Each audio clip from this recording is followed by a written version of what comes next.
My first contact with the Honorable Reverend Schuler was back in 1964.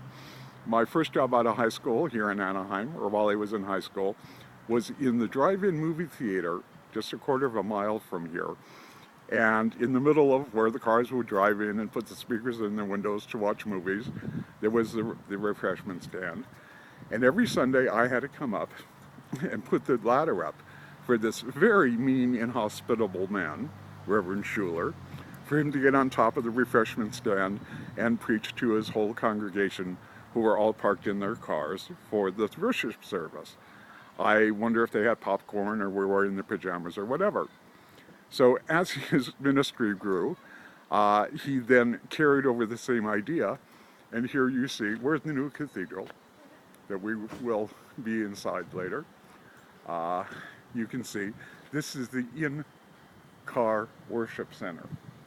And he even took the same idea as you would have in drive-ins, where the pavement went kind of up and down and up and down a little bit so that you could get a better view over the car in front of you.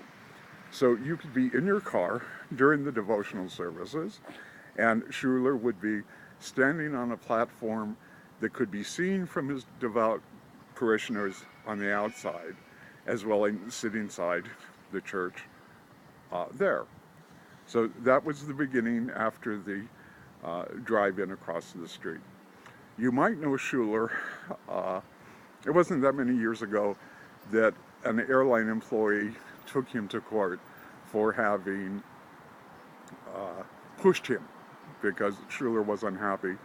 The court case was dropped, but from my experience of the Reverend Schuler, that just really doesn't surprise me.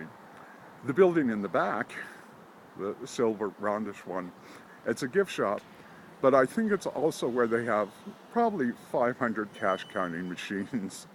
The money that this ministry pulls in is probably more than the gross national product of a lot of different countries.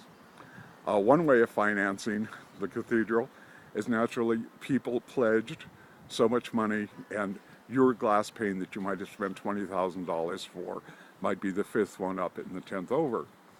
The cynic that I am, I'm just wondering how many times he sold that same pane of glass to different people.